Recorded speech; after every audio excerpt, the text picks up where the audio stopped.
7 hours north from Ahmedabad, deep into the arid stretch of Kutch, and you will come across an island amidst the salt pans, the site of a mega city in the Harappan times. More than 4,000 years ago, Dholavira was one of the largest cities of its time. It was also one of the oldest, in continuous occupation for over 1,200 years. More than 4,000 years ago, Dholavira was one of the largest cities of its time. First discovered by archaeologist J.P. Joshi in 1956, excavations at Dholavira started only 35 years later in 1990 under Rupees Bisht of the Archaeological Survey of India.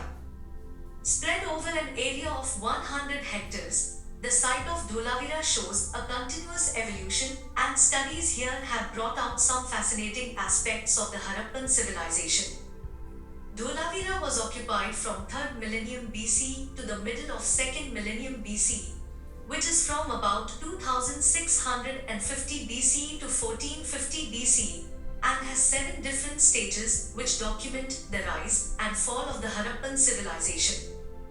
The earliest phase of Dholavira between 2650 BCE and 2500 BCE shows evidence of a pre-Harappan culture of scattered settlements with a very rudimentary style of pottery. Dholavira seems to have evolved into a sophisticated planned city, a trademark of the mature Harappan period, by 2500 BCE, and it continued to be a great urban center till 1900 BCE. Like most other cities of the period, Mohenjo-daro, Rakhidi, and Harappa city, Dholavira also had monumental structures, a sophisticated drainage system, and gateways. It was a well-planned town, and its layout has given archaeologists great insight into the life and times of the Harappan people. At the height of its habitation, the city was surrounded by enormous walls measuring 15 to 18 mts in thickness. Within the rectangular fortification lay a one-of-its-kind city space, with the citadel divided it into 2 parts along with a middle town and a lower town. Professor Vasant Shinde, Vice-Chancellor of the Deccan College of Archaeology and one of the authorities on the Harappan civilization, believes that Dholavira gives a clue of how society was stratified during that period. The citadel part is the so-called elite area. In excavations here, we get some big structures, which are believed to have been occupied by the administrators. Next to the citadel there is a broad empty space to the north, probably used for multiple purposes like as a venue for public gathering on festive or ceremonial occasion, a stadium or a marketplace for exchanging merchandise during trading seasons. A regular house at Dholavira consisted of 4 rooms, a spacious courtyard, a bathroom, and also a kitchen.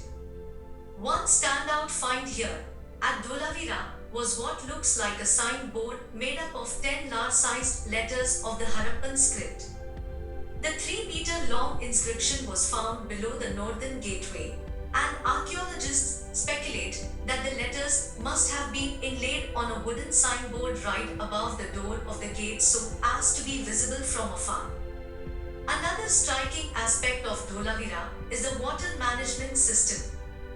In the midst of an arid stretch today, Dholavira was at best an island in a brackish sea during the Harappan times. The main sources of water were the 2 seasonal water streams outside the settlement and some groundwater. What is amazing here is how the city administration harnessed the fresh water, creating a complex and effective water management system that allowed Dholavira to prosper. Another striking aspect of Dholavira is the water management system. The water conservation system here consists of a combination of channels and reservoirs, which are among the earliest such networks made of stone in the world. During excavations, remains of 3 large reservoirs were excavated.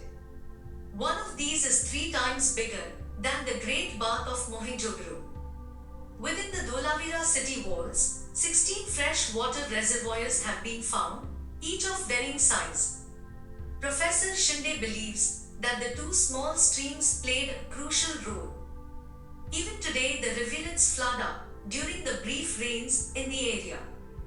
The Harappans were able to capitalize on this brief spurt and harness the rainwater, a skill that could well be used in this parched land today. Professor Shinde explains, the Harappans dammed both these streams and they diverted all the water inside the settlement. Excavations show that the city was divided into 3 parts, and in each part had underground water tanks, and they are connected by an underground water channel. They made sure that water kept circulating inside the settlement even in the desert. That is how they could not only survive but flourish in Dholavira. While Dholavira prospered for centuries, excavations here also give us clues about its decline. One of the most debated issues, recent archaeological studies have thrown a great amount of light on what happened. And there is evidence of this in Dholavira. While there are other theories, most archaeologists today agree that it was climate change, probably triggered by a tectonic movement that led to the collapse of these great Harappan cities. Interestingly, this was seen across the Bronze Age civilizations during that time. Archaeological research from Cambridge University draws a link between the decline of the Harappan cities and global-scale climate change and its impact on the Bronze civilization documented in Minoan civilization of Crete Islands, south of Greece, 2700 to 1500 BC, Akkadiya Empire of Mesopotamia around 2300 BCE to 2100 BCE, Old Kingdom of Egypt civilization ending in 2150 BCE, all of which declined due to abrupt climatic changes.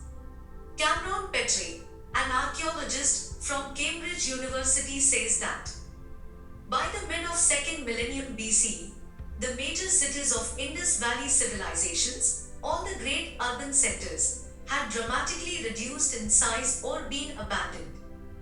According to Professor Shinde, the climatic change, which potentially leads to drought and destruction, is visible. We also have scientific data to corroborate this. The period between 2100 BC and 1800 BC shows severe aridity. And that is not only confined to the Indian subcontinent. We have data from China, Mongolia, West Asia, and Europe, and they all indicate the same. However, the Harappans at Dholavira managed to survive for another 100 years after this till 1550 BC. Archaeological evidence at Dholavira shows that the great urban center was gradually deserted and it became a rural settlement in the last 50 years between 1500 BC and 1450 BC. After that, Dholavira was deserted and abandoned.